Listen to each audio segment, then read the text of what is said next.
Hello, I'm Cheryl Meyer, and I'm otherwise known as Cheryl M. Health Muse. And what my goal is to inspire you to lead a healthier life. So when I proposed my podcast, I proposed that we present it in two different segments. The first one is It Feels Good to Feel Good, Future-Proof Your Health, where I get to share everything I have learned to return my health back to relative wellness and to live a pain-free life in spite of the fact that I have autoimmune disease. But the second part of my podcast is this episode, and that's Tell Me Your Story, the Health Muse is in. My concept with this is it's all fine and well that you hear me tell my story, but I get a lot of, it's all fine and well that it worked for you, but it's not going to work for me. And I wanted you to hear that there are lots of people out there that have made changes in their lifestyle that have supported their health and brought them back to relative wellness. We all have a couple things in common. We all owned our own health. Whatever the doctor was suggesting we did was going on a parallel path to us making these lifestyle changes where we did things that cleaned up our toxic load.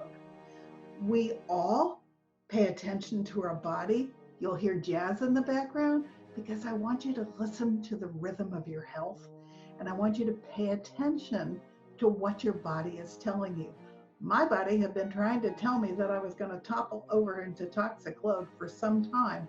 I just wasn't listening. So if you clean up your lifestyle and if you listen to your body, you have a very good chance not of being deprived in any way, but returning to feeling darn good. And that's what these podcasts are really all about. So thank you for joining me. This is going to be a Tell Me Your Story, the Health Muse is in episode, and I hope you enjoy it. And I hope that we all inspire you to lead a healthier, happier life. Thank you.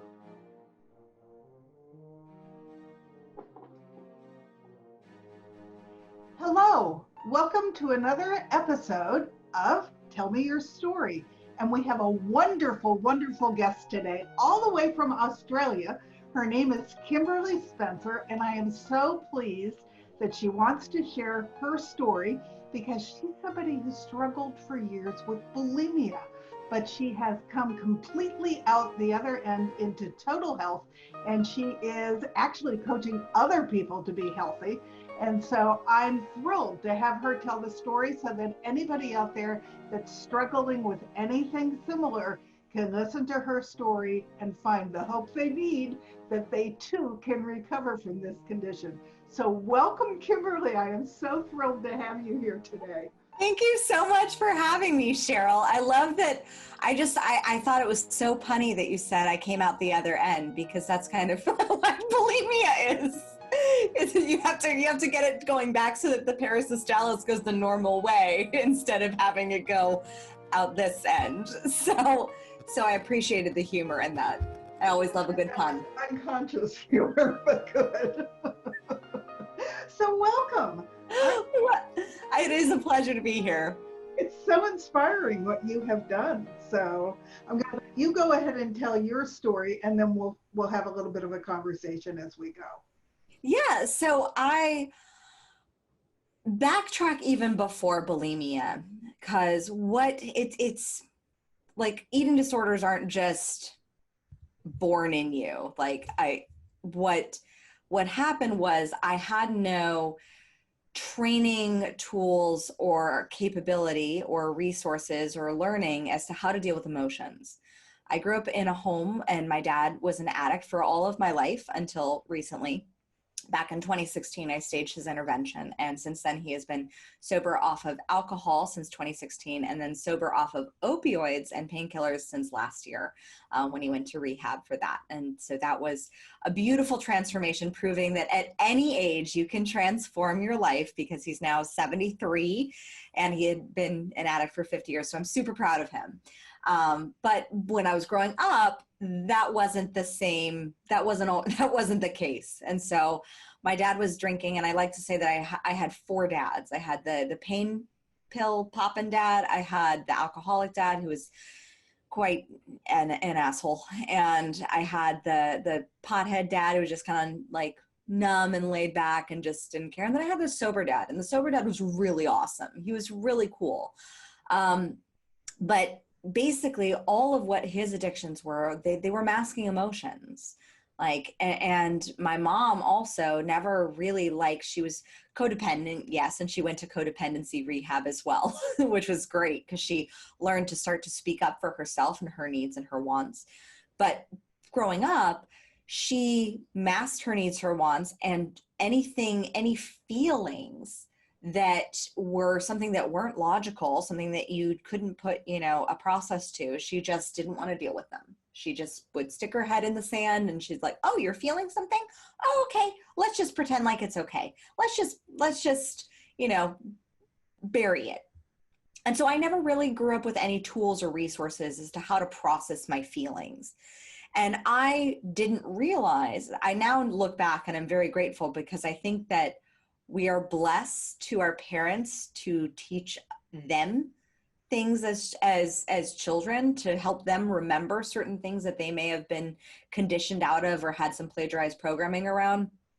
Just like with my son, I learned so much from him. I mean, I've worked with some amazing coaches, but there's been no one better than my toddler to teach me some lessons. And so we're blessed with children that allow us to see parts of ourselves that maybe we wouldn't have wanted to see. And we can either repeat the cycle of conditioning and plagiarized programming, or we can shift it and break that cycle. And so for me, I started out with being a part of the cycle of having these big emotions, having lots of anger. I had lots of anger as a child, and it's not really a pretty emotion for a little girl, especially a little girl who dresses up in princess outfits. And I remember I would have parties where I would get, like, have friends over where I would get angry. I would get angry because I would notice that there was hypocrisy. Like, that's the big thing that really is a trigger for me, is hypocrisy of seeing, my dad come home drunk, and then we have, like, me being the problem for pointing it out. And I'm like, wait, that's wrong. That's not right. Like, that's not the problem, is my feeling. The problem is this addiction. And so that hypocrisy made me very angry, right? So that hypocrisy made me very angry in many ways. And I was conditioned to not feel those feelings. Like, I was trained that those were bad feelings. And whenever I would get angry, then we would have, like, my parents were very religious. They still are. And we would have to pray over my anger issues. And I was like, I don't think that this is right. Like, I don't think that this is right. And so what bulimia is bulimia became a way of me to try to figure out how to feel all these feelings, how to navigate the world, how to have some semblance of control in an environment of addiction where you feel very powerless in many ways, especially when you feel like you're not able to say anything, or like you start to feel like, am I the crazy one who's noticing that the emperor has no clothes? Like, is it me? And so bulimia was my way of controlling all of those thoughts. And so it didn't start out like I didn't one day decide to become bulimic, but it started out with just starting dieting. I think I started dieting around like 8 or 9 years old, because I would see my dad when he would go off of an addiction, and he would work really hard, and he's a hard worker, and he would work really hard to go off of an addiction. He knew that what he was doing was not right, and he would work really hard to go off of it. And so what he would do is he would then deflect his emotions and stuff and what he used to use the addiction of alcohol or substances for, and he would deflect to using, like, controlling his body. So he would go on fasts, he would go on major diets, like restrictive diets. And so I learned a pattern of restrictive dieting. And so I started at 9. I was like, well, apparently fasts, like, are good, and this is something that I should do. And so I would do, like, go for a couple days without eating, and then I would be like, well, screw that, I'm really hungry. so I would, it doesn't make sense to me. And I was looking for any way to to have something make sense. And I was back then, I was training to become a dancer, and my dance teacher was prepping me to go to Joffrey Ballet School um, and doing their summer season. And she said to me, she was the first person who pointed out, like, oh, Kim, I was about 9 or 10 and I was a bit of an early developer. She said, if you stop eating around like 4 p.m., like it'll help like with any bloating and stuff like that. And I was like, I didn't know you could be bloated. Am I bloated? And I would have, I had a kid's tummy. Like I didn't have the best diet in the world. My mom's not the best cook. And so I ate a lot of McDonald's growing up, and like that, I said, oh, okay. It didn't really make sense to me, but I started hearing all these like plagiarized programming. It's what I call plagiarized programming, which is like, it's somebody else's limiting belief that you just adopt as your own. And so I remember one day, what? It was given to you as if it was absolute truth. Yeah. And so you adopt it as your own, and then that's what kind of becomes your truth, but it's not. Like, I think it's the masks that we wear. And so I was looking for some way to have something make sense. And I remember I was on the couch one day, and I was really what I was looking for was peace, was self-love, was acceptance of myself, acceptance of others. I found it very hard to accept things that I wouldn't tolerate, like addiction or hypocrisy. Like I found it very hard to accept that people were doing the best that they could with the resources that they had. Just some people have some pretty crappy resources. And what happened was, I remember I was like 9 years old, and I had just come off of like a fast where I hadn't eaten, and then I just binged. And so I got very used to binging. And I saw this commercial on TV that was like, have vitamins and be healthy. And my mom's always been like a health nut to some degree. She's always taken tons of vitamins. And so I remember taking this fistful of vitamins, and one of them got stuck in my throat. And if you've ever had that feeling, it's like, oh, yeah. awful. It's awful.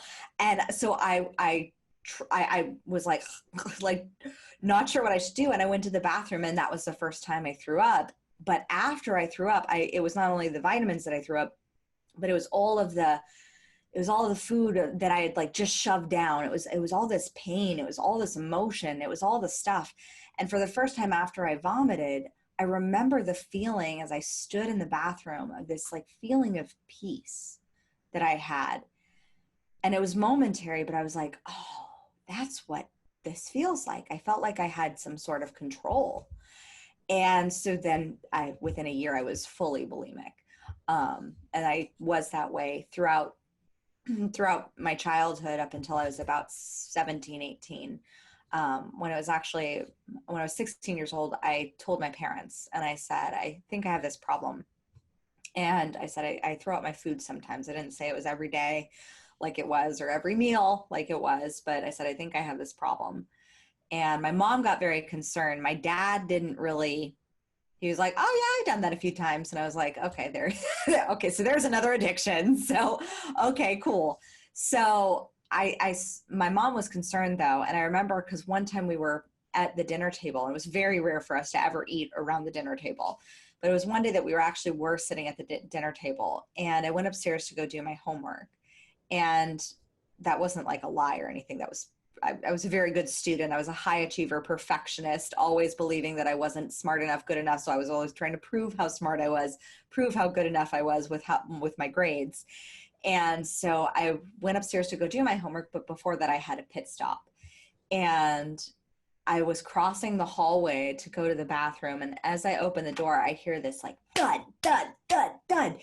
And it's my mom barreling up the stairs. And we got into the most epic fights of Game of Thrones style. I was railing like a wild animal to like have this moment of peace and like to let this stuff go, to let it out of me. Because that was the only way that I knew how to process and feel my emotions, was to just bury it down and then spew it back up. And that experience, my mom ended up wrestling me to the floor, and she sat on me and she said, Kim, I love you. I am not going to let you kill yourself. And that was the moment where I realized an eating disorder is a slow form of suicide, and I wanted to live. And so it was in that moment that I started looking at, okay, maybe it was, that I've always had this really deep connection with intuition, of knowing, of a deep knowing when I know that there's something I need to follow.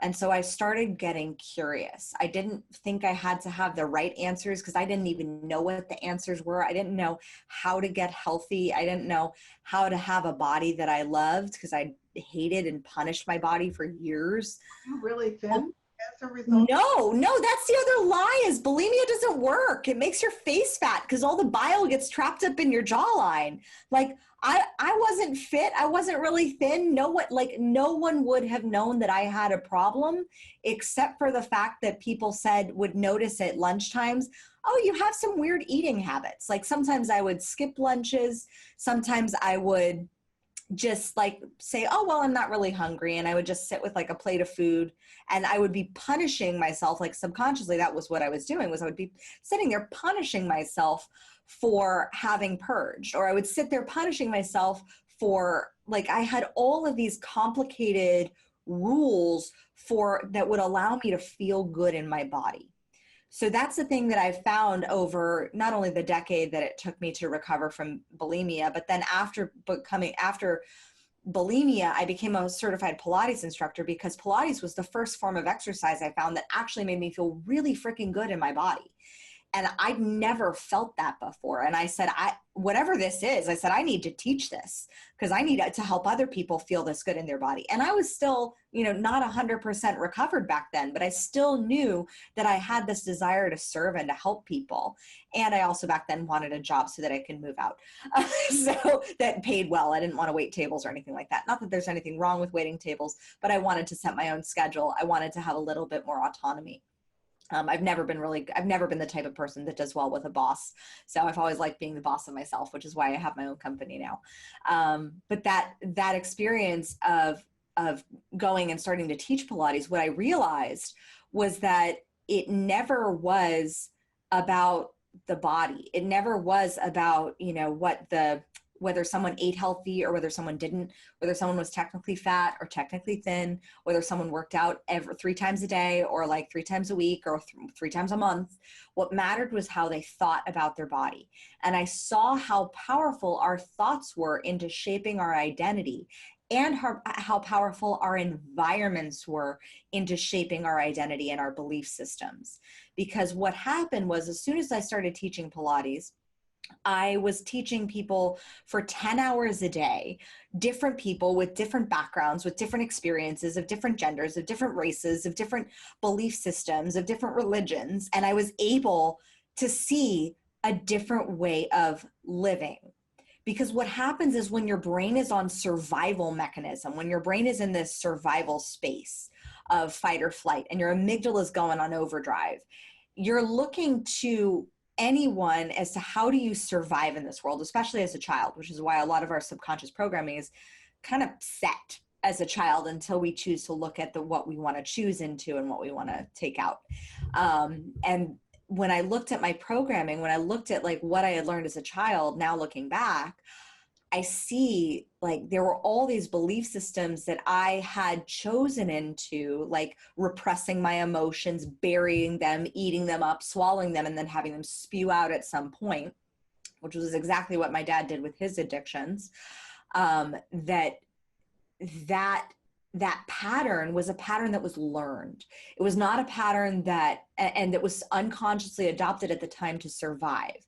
So the beauty was, when I removed myself from the environment of the house that I grew up in with my parents, and I started seeing how other people live and survive and have thrived and have gotten to the point where they're, making good money, having amazing relationships, or not. Like I trained some people that were lovely hot messes as well, and seeing like, okay, well, what are they thinking? It allowed me to have perspective of different beliefs that maybe I could change my personality. Maybe I could change the person who I thought I was, because The person who I thought I was back then was broken, damaged, a victim. I was stuck blaming my dad.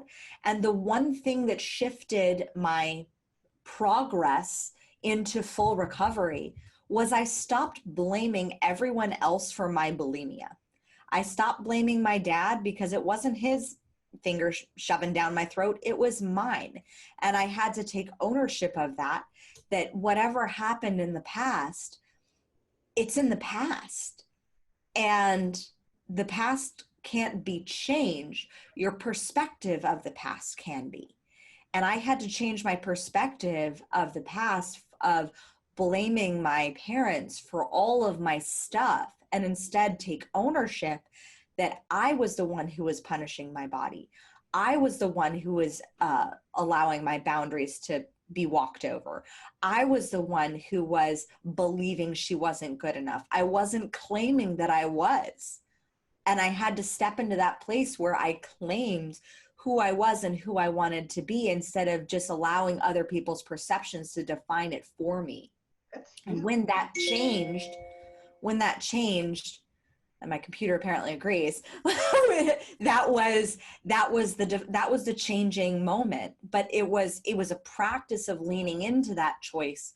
It was a practice of choosing to see my body differently, of choosing it not to see it as a damaged, broken person, of choosing to look in the mirror and actually start saying, like, what do I love about this? And that's one of the things that I loved about training Pilates, was that in the doing of Pilates, I found a way of teaching, and teaching myself as well, that when I'm engaging, to fully be engaged in that moment. And so my body knows, and my body is sending me signals, and my brain is getting the message, you're doing enough. You're good. You feel that shake? And I would do that when I would be training a client who would also come to me with body image issues. I had a ton of clients that actually came to work with me just because I was authentic and vulnerable about my experience. Well, that's what you were attracting, and that makes sense. Yeah. And it makes sense that I would attract that. I attracted people who actually, I had people choose me as their instructor over another instructor, because they're like, well, one, you challenged me, because I've always loved a good challenge. And I'm like, I won't challenge you to do anything that I won't do. If I tell you to do 10 more, guess what I'm doing in my workouts is I'm doing 10 more. So I won't challenge you to do something that I won't do myself.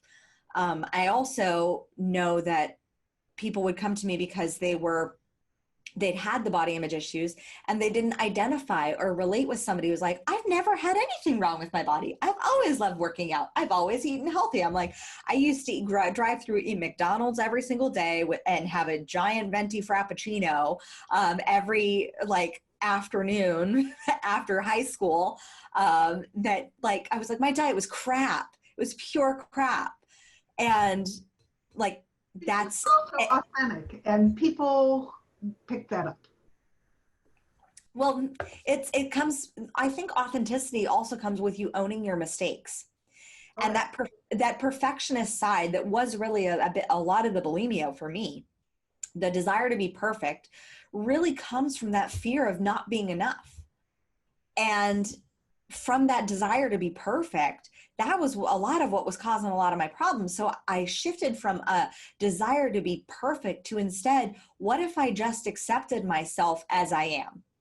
What if and this was the big changing moment for me with reprogramming my mindset from bulimia, was what if I accepted the fact that I just threw up my food? Instead of judging it, instead of beating myself up about it, instead of being hard on myself that I messed up again, what if I just accepted it? And then what if from that place of acceptance, I actually learned something? What if I actually, what is it that I need to learn? And so when I started finally accepting the choices that I was making and the results that I was getting, when I finally accepted it, then that was when I was able to change and question it and look at it from different angles and perspectives.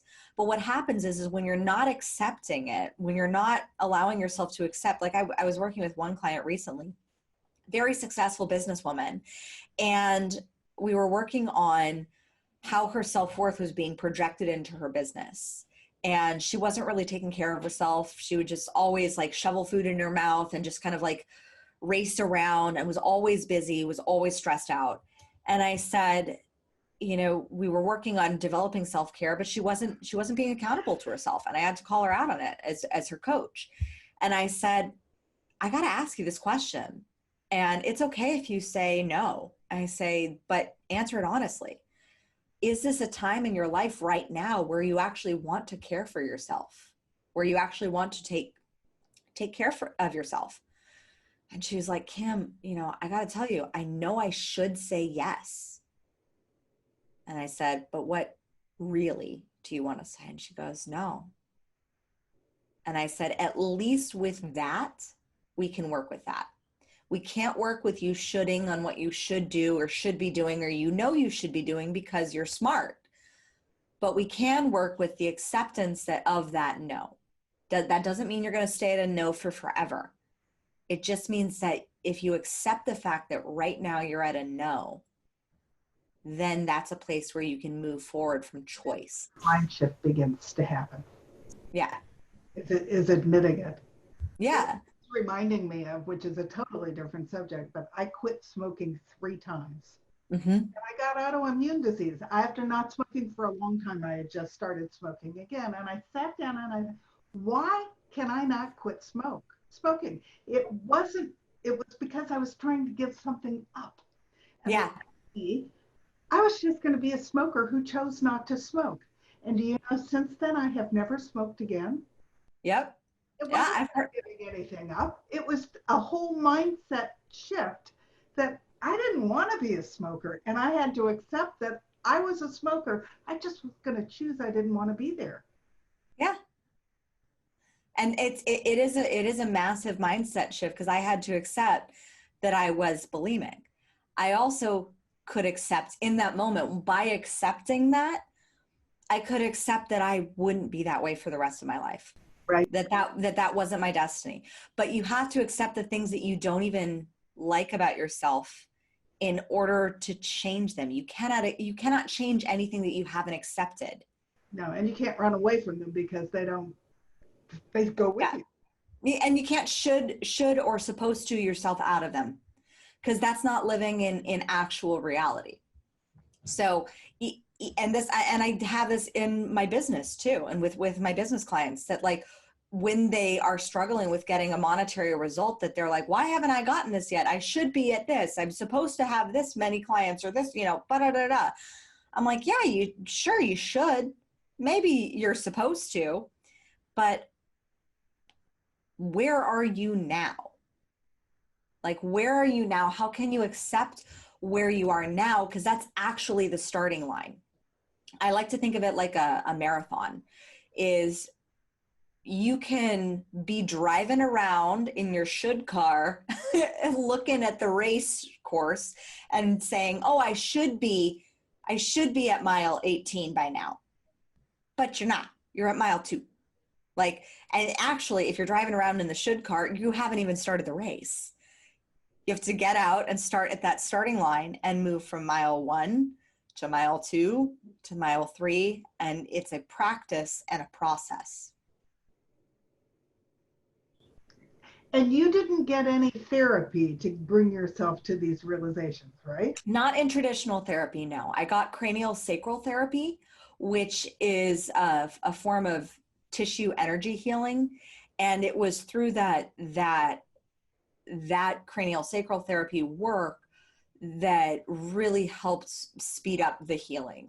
Because I had to heal the tissue in my body first as well. Because I remember one session that I was in, and I was on the table with my cranial sacral therapist, and she was working on my throat. And I started to feel like massive burning in my esophagus. And she goes, yeah, that's your tissue thanking you for those like 10 years of bile that you were vomiting up. But it was the repairing process. And I started cranial sacral therapy out of a very strange circumstance. I had one client who had fibromyalgia, And I'd been working with her in Pilates, and between Pilates and cranial, she'd been making improvements with her body and with her pain levels. And then I had a very strange experience where I was at a movie theater. For some reason, I thought I was the genius who thought, yeah, let's take out pho and take it into a movie theater. So I spilled scalding hot pho on my thighs. The paramedics had to come and cut off my pants. Where at the same time, at that same movie theater, my then boyfriend was there with the other woman that he was also dating that I didn't know about, who was at that same experience. So I like to think of, like, there's so much in life that is a metaphor, and I don't believe anything happens by accident. That I saw that and I was like, whoa, I got deeply burned in my thighs, and I was getting burned emotionally by the first love of my life. And I was like, okay. So I was able to connect that. And I went to my client because I'd gone to the dermatologist, and he was like, I don't know what to tell you. That's a 2nd-degree burn. And I was like, I cannot have a 2nd-degree burn the size of 2 of my handprints on my thigh, period. I was back then I was doing pageants. I was doing some modeling, and I was like, I'm not even available for that. So as soon as I'm a very decisive person, when I decide I'm not available for something, I seek out every other answer possible. I seek out all the options. And so my client pointed out, she said, oh, well, why don't you give my cranial sacral therapist a try? And so I did. And I remember that was our first appointment. I felt my thigh re-burning.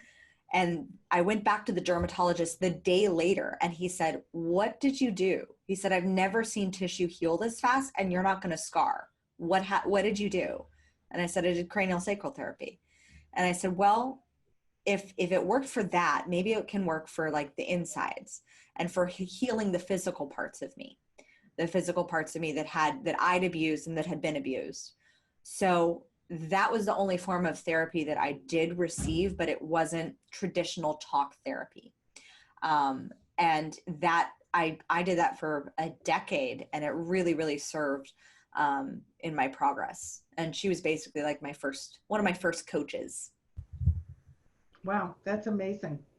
And the fact that you came to all these conclusions on your own and then pursued them, that says a lot about you and who you are. Yeah, it comes down, like, for me, I've always had that deep knowing. And like when my gut really says, yeah, like, do this, even if it sounds crazy, I'll do it. Like staying in the Gold Coast in the middle of a pandemic.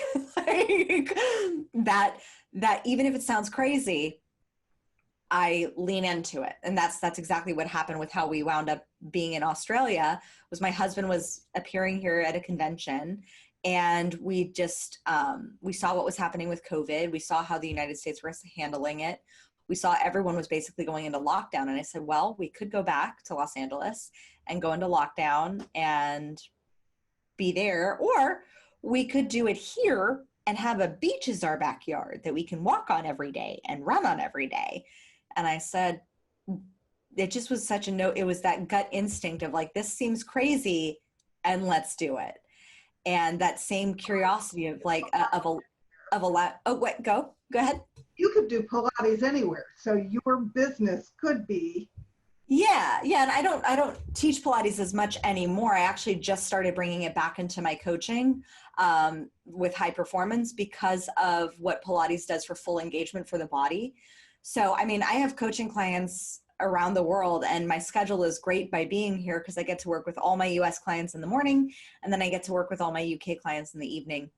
And in the afternoons, I get to be a mom. And in the Gold Coast, everything's back to pretty much normal. And my son's able to go to normal school, and he's able to, go out on long beach walks and go to the park and play and see other kids. And that kid he's an extrovert. He needs to be around other children.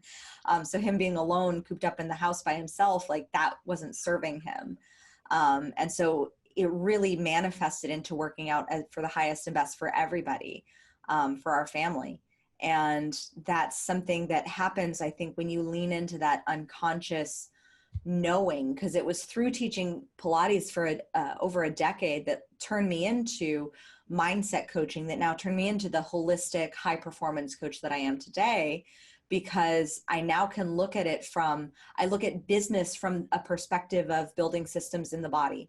I look at the systems, the relationships that we have with ourselves, the relationships that we have with money, the relationships that we have with our, interpersonal relationships. And I'm able to look at, relate to things in a different way because of the experiences that I went through, because of the bulimia.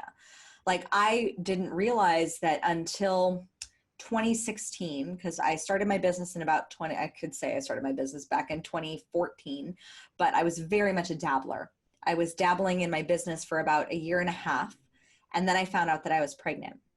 And what I found was I had repeated the same bulimic thought patterns in my financial and business life that I used to have a decade ago.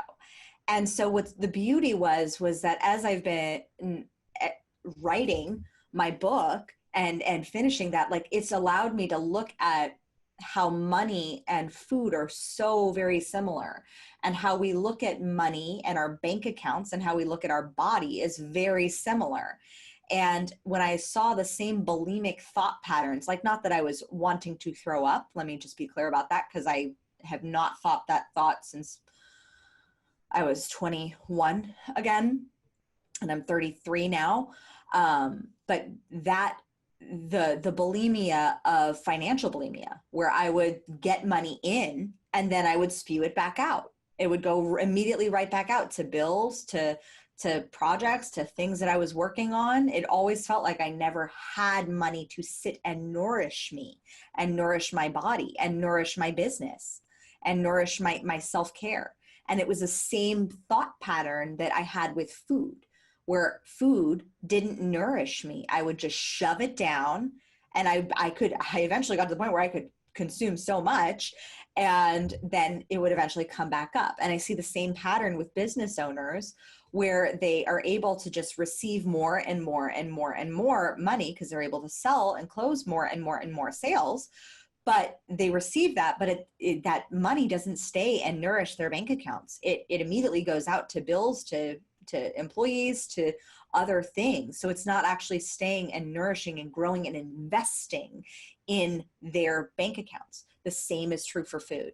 And it's because of what I went through with bulimia that I'm able to see these parallels energetically and look at what are the beliefs that are causing that purging, whether it's a physical purging of food or whether it's a financial purging. I mean, I was working with a client just a couple days ago, and she was always overwhelmed. And I was like, how are you more overwhelmed? You just hired a new person for your team, and you say now you have even more work? I said, it's like you're filling your plate up and then you're eating it halfway, and then you're going back to the buffet and filling your plate up so that you can clean your plate.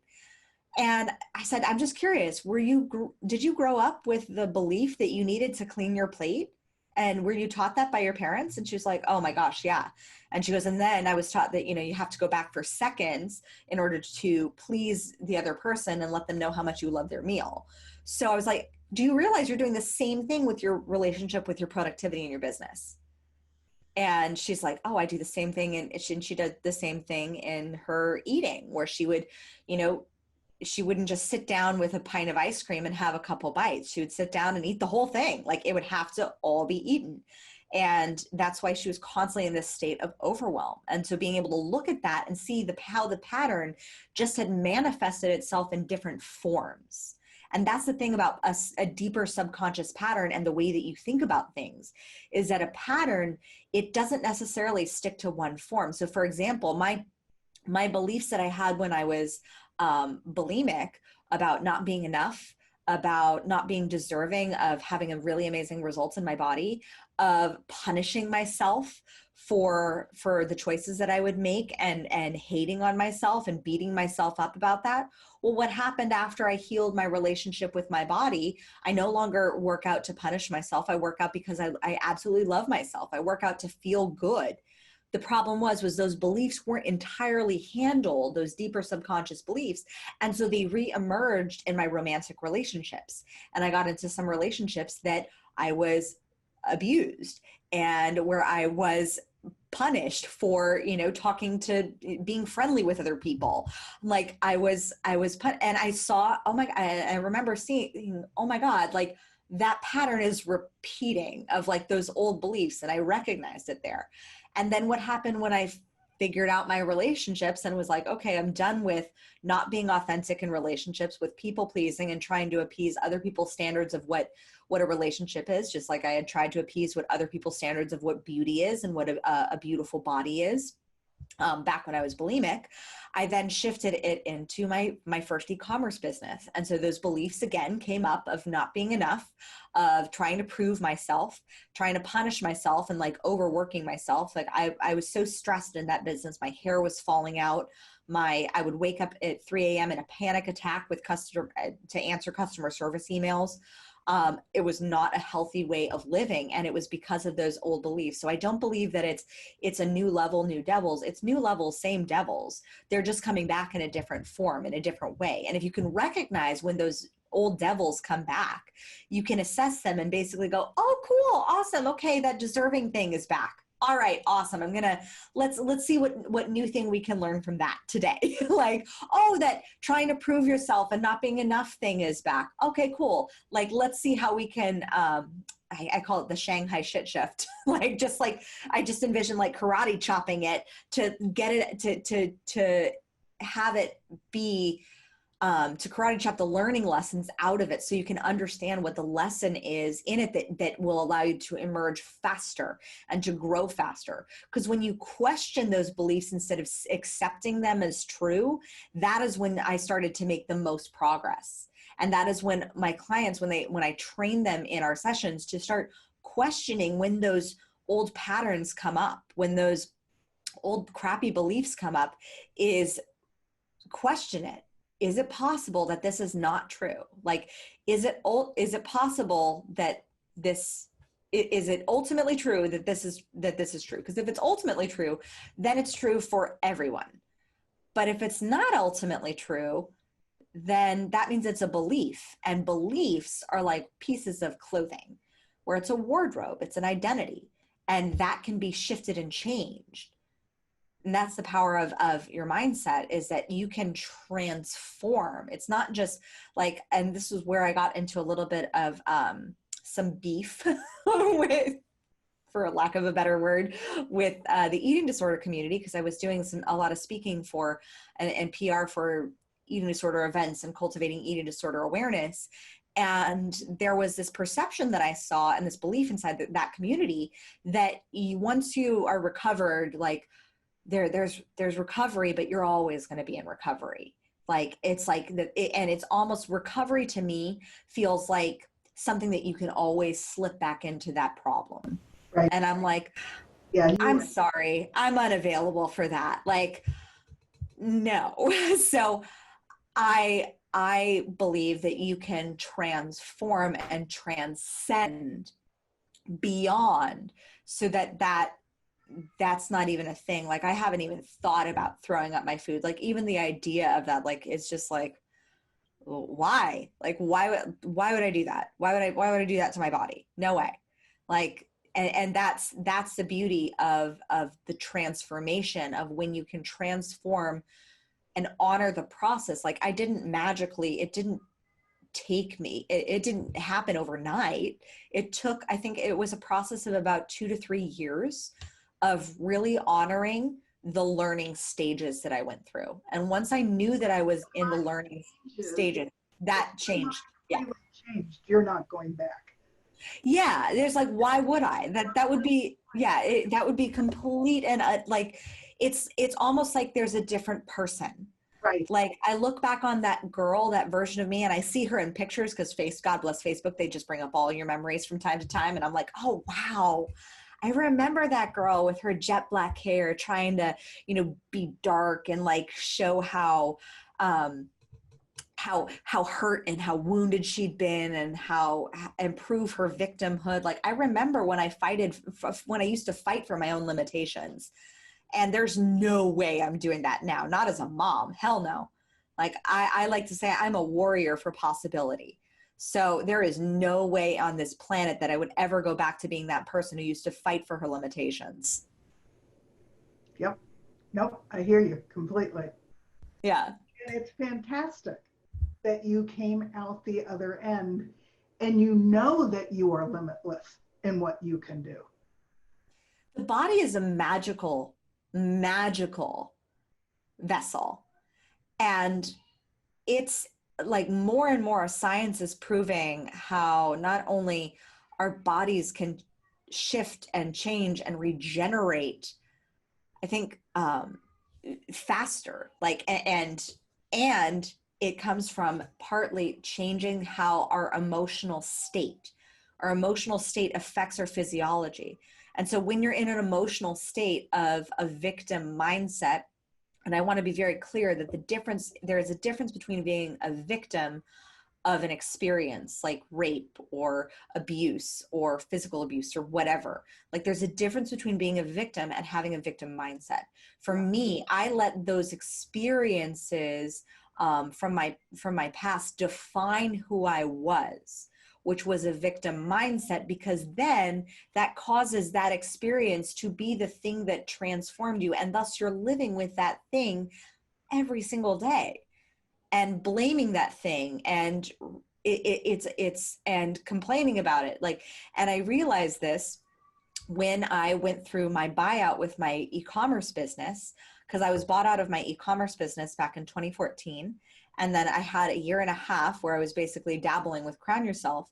And it was because I was in this cycle of blame and shame and comparison, blaming my former business partner for buying me out, blaming, just like I blamed my dad for my body stuff. And eventually I had to get to that place of ownership where I was like, yeah, Kim, you were bought out.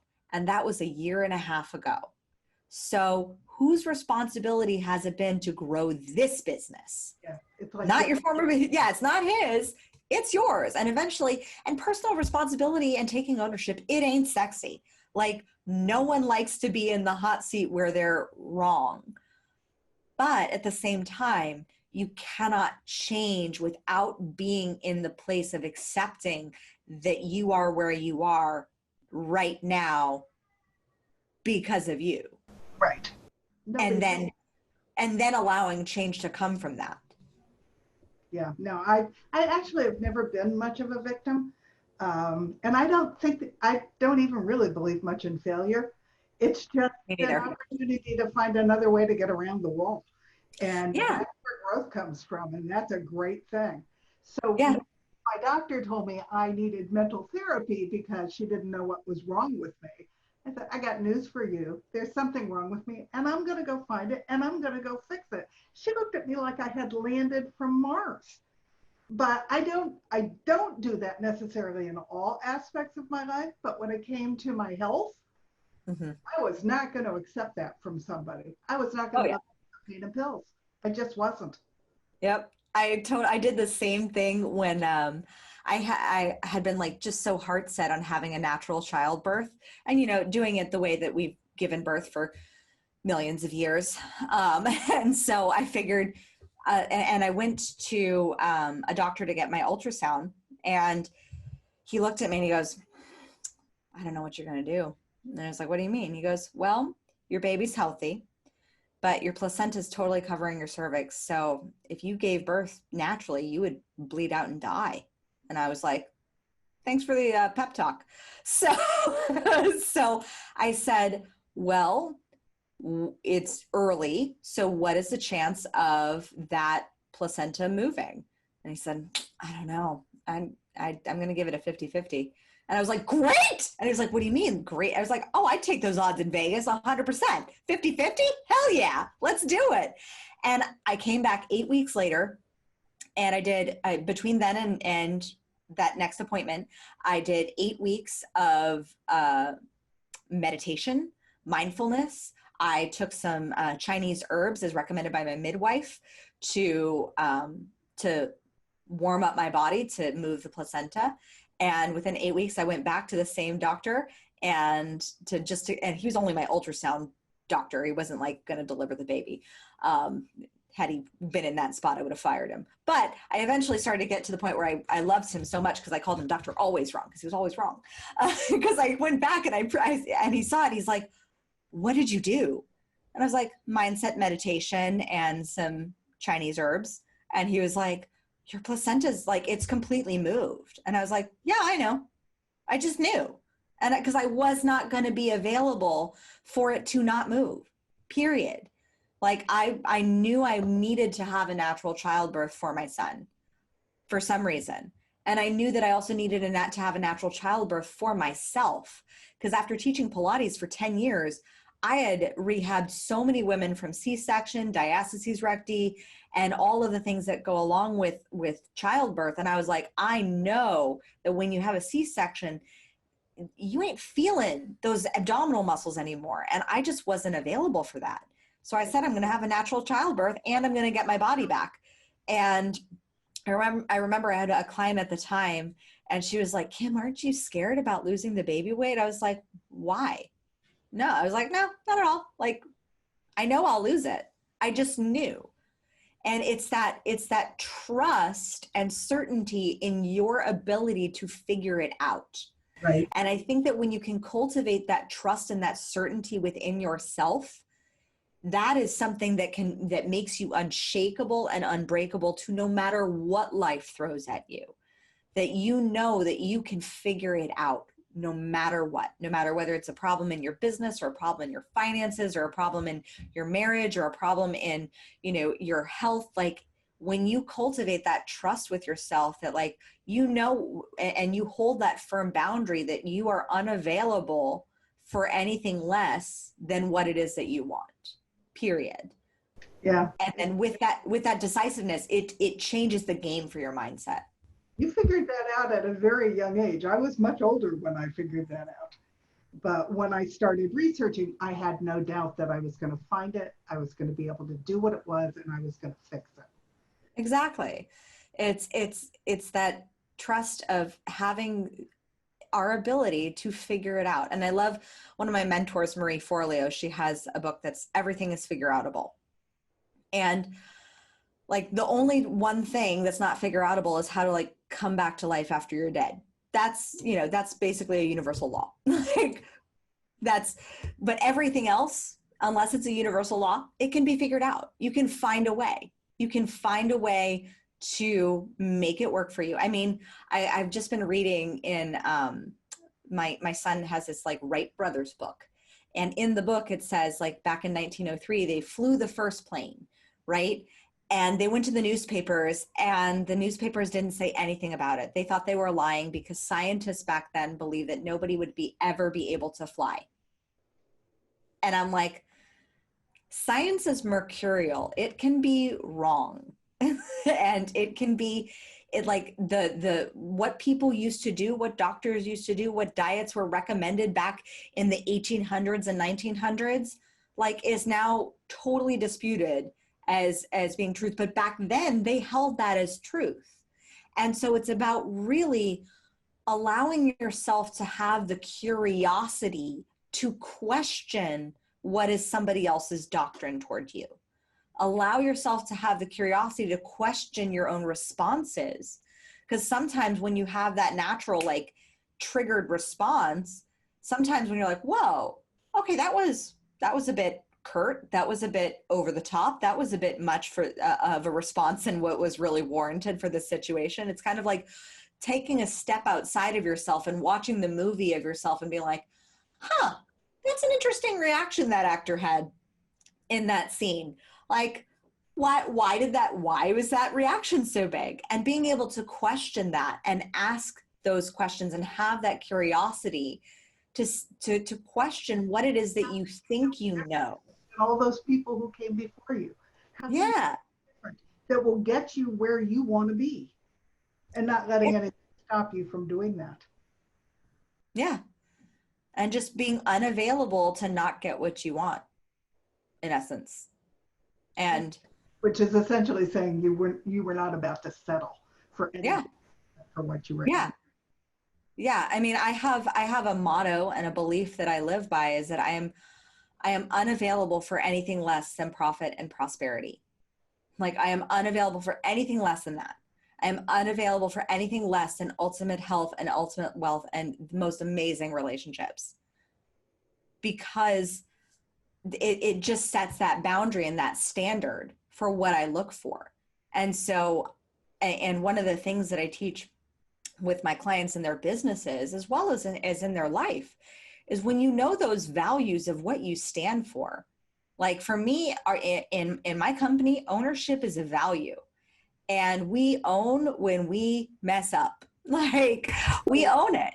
Like when we have a when we have a broken link or something like that, like we own it, and we reward that awareness of figuring it out together, because that's what we're doing. Is I too don't believe in failure, because I used to believe in failure. It's a belief I no longer have anymore because it didn't serve me.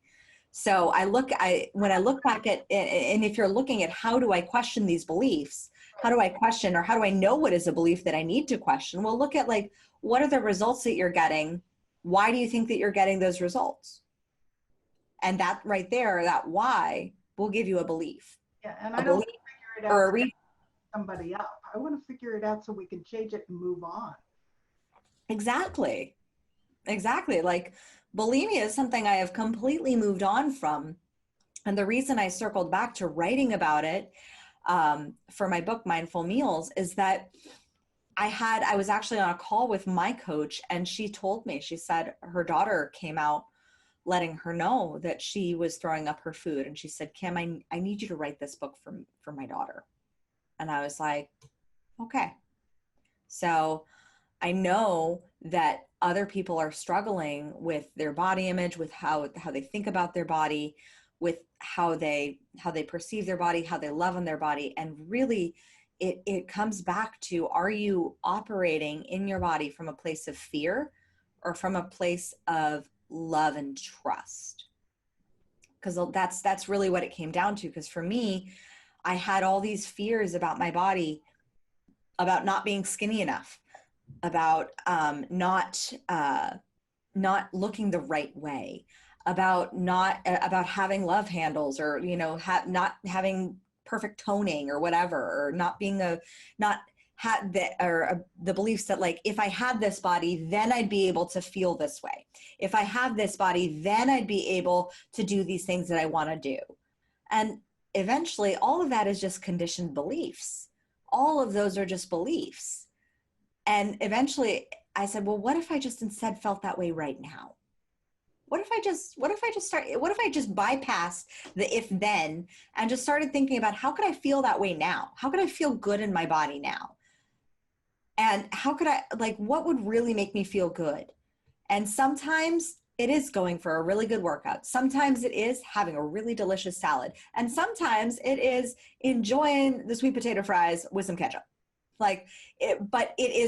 It's asking yourself and being honest and grounded with yourself, and having the trust in your body that your body isn't going to betray you, in essence. Because that's something that I've seen with a lot of my clients and that I had as well, is I had this feeling that if I ever did anything that was not on my diet, that was a bad food, which, by the way, like, labeling food as immorality is a whole other topic for a whole other day. But like, I steer very clear of my verbiage and my language when it comes to labeling food with morality, which is like good or bad.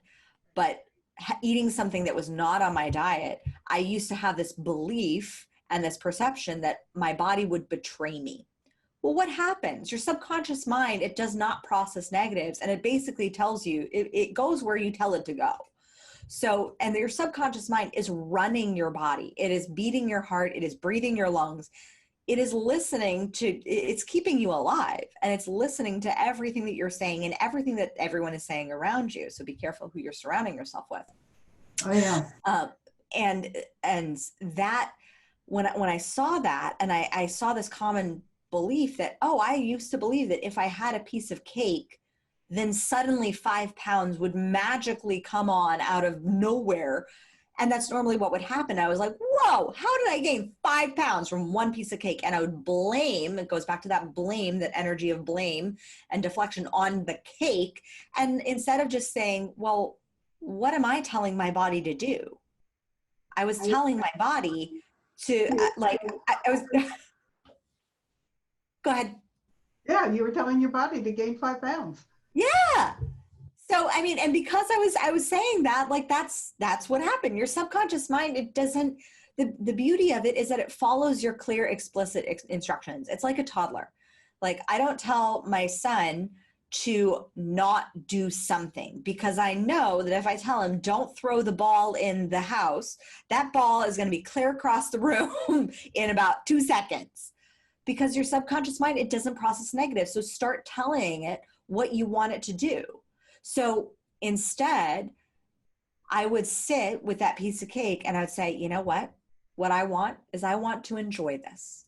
I want to enjoy this.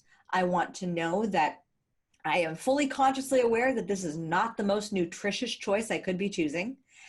And I am going to enjoy this. Period. Not without any repercussions. No. I'm going to enjoy this. And I'm going to let this be all that it is, diffuse it of all the power that it had of adding 5 pounds, of taking away my career, of like all the other bullshit beliefs that I had added on to like a freaking piece of cake. And instead just say, I'm going to enjoy this. This is a moment that I get to enjoy. And I'm going to allow myself to have this. I'm giving myself full conscious permission, presence to this moment of enjoying this. And that is how I started stopping myself from devouring the entire cake because I would be present with it. I wouldn't use that cake or that pint of ice cream to numb out. I would be present with the choice that I was making and say, this is the choice that I'm making. And I'm going to consume this. I'm going to enjoy this and enjoy it until I am full of enjoyment, and enjoy it until I'm no longer experiencing the enjoyment. Because nobody enjoys getting, like, really on a deep level, nobody enjoys getting to that point where they're bursting at the seams, feel like they have to unbutton their pants, need to put on sweatpants, like having the sweats coming down because you've eaten too much. Nobody enjoys that. No. But people are conditioned, like, our bodies, a lot of times we don't know when we are full, because we haven't trained our bodies to be full, like really full, like, and what is full, not stuffed, big difference. Yeah. And training ourselves to have presence with our food, and training ourselves to have that presence and that moment and that gratitude with what it is that we're eating and with what it is that we're choosing into eating. And the more I own the fact that I was making that a conscious choice to do that, to eat that, to be in that moment with that food, it changed the game for how I perceive the food. Makes sense. I'm going to have to wrap us up because yeah, I'm out of time. But what I want to ask you is, if somebody's out there who is bulimic now, what advice would you give them today that would help them to come back to a place of normalcy with their relationship with food and with themselves? Yeah. So I will say this, I'm not a medical professional, and I only say this out of my own personal experience. So if you are bulimic, like, I do not recommend, doing it the way that I did and just struggling silently and alone. What started for me was accepting where I was, and part of that acceptance was also telling people and letting people know that I was struggling. And that can turn into telling a therapist, that can turn into telling your parents or your family or your spouse or your partner. But it started with that awareness of knowing and being in that moment of accepting the fact that I was that way, and that didn't mean that I was going to stay that way. And that meant that I would start on the quest to looking for new answers. And so if you are in that space, what I would say, not as a medical health professional, but just as a friend would be to just allow yourself to share that, to be honest, to be open about it, to be vulnerable. Because a lot of times that, for me at least, that bulimia was a mask for my own stuff that I hadn't yet dealt with. And it opening up and accepting is like peeling back that first layer of the onion so that you can get to the core. Right. And to understand why you're doing it. And to understand, and to start to understand and start to question the behavior. Question, why am I doing this? Question, and ask yourself, like, what, and one of my favorite questions, because why is an okay question, but a what question or a how question will give you strategy. And so asking the question, what triggered this? What was the emotion that I was feeling that this was compensating for? And then allowing yourself to first accept it and communicate it and start questioning. Question the pattern. And through questioning and questioning without judgment. It's not questioning like, oh, I'm such an idiot, da da da da da, why would I ever do this? No, it's questioning almost like an anthropologist would, of saying, okay, well, that's interesting, that happened. Accepting it without judgment. And then moving forward from there to the space of, okay, well, what triggered that? What was I feeling? What were the emotions that I was doing before I was eating? What was there, a friend that I talked to, or a conversation that I had, or anxiety that I was feeling, or what were the feelings that I was feeling? So you can start identifying those emotional triggers. So because to get to the root of what's causing the emotion instead of masking the emotion with the bulimia. Right. And so that was what would be what I would say to a friend. Yeah, that's very wise advice. Well, I love having you here. We could talk for another hour easily. We could, Cheryl. You and I are talkers. I can tell. This has been great, and I really appreciate you coming and sharing your story.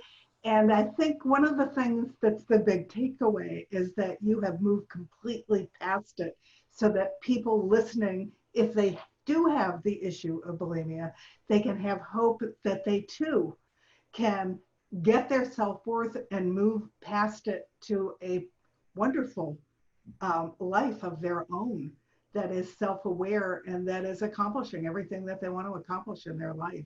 That's something that can be in their past, and you are an example of that. So thank you. It's wonderful. Thank you so much, Cheryl, for having me. And yeah, please reach out if this episode was valuable for you. You can find me on Instagram at kimberly.spenser, or if for any tools or resources, or if you're interested in pre-ordering my book, which is coming out this year, then you can head over to my website at crownyourself.com and look at any resources. Underneath, when I explain what the episode's about, I'll let everybody know how to reach you. Perfect. It's important that they know how to reach you. Yeah, reach out to me. And if you're struggling with your body image, or, you know, how do I work out, or what kind of questions should I ask myself? Like, just reach out. I'm happy to help and point you in the right direction, and also point you in the right direction of a couple great therapists as well that are friends and colleagues of mine that I am happy to also refer out to. I'm like a connection queen. So that's my jam, is connecting people with the resources and tools that can move you further forward faster. And if that's coaching, then rock on. If that's therapy, then rock on. If that's a book or a tool or a resource or something that I have, then I'm happy to share that. Right. That's fantastic. Okay. Thank you. Delightful. So happy to have you here. Delightful, Cheryl.